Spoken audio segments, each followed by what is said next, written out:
এই প্রখর গরমে রোদ থেকে এসে খাওয়ার জন্য যদি ঠান্ডা ঠান্ডা এক গ্লাস বেলের শরবত পাওয়া যায় তাহলে মন প্রাণ জুড়িয়ে যায়, তাই না? হ্যালো ফ্রেন্ডস, আমি সুমির রান্নাঘরে আপনাদের সবাইকে স্বাগত জানাচ্ছি। আজকে আমি আপনাদের সাথে শেয়ার করব রিফ্রেশিং আর হেলদি বেলের শরবতের রেসিপি।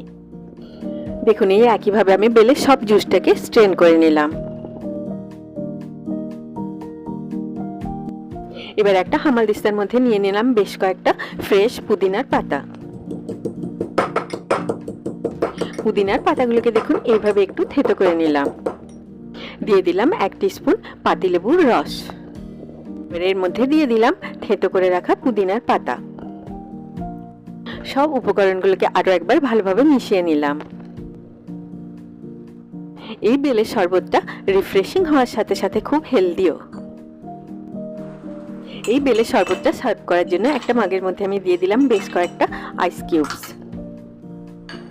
এবারে মাগটা ভরে দিলাম বেলের শরবত দিয়ে। শরবতটাকে সাজিয়ে দিলাম পুদিনার পাতা দিয়ে। এই শরবতটাকে একটু অন্যরকম ভাবে সার্ভ করতে চাইলে আপনারা এইভাবে একটা বোলের মধ্যেও সার্ভ করতে পারেন। এই প্রখর গরমে সবাই সুস্থ থাকবেন, ভালো থাকবেন আর বেলের শরবতের মতো হেলদি পানীয় খাবেন। আবার আপনাদের সাথে আমার দেখা হবে আমার নেক্সট ভিডিওতে। Take care.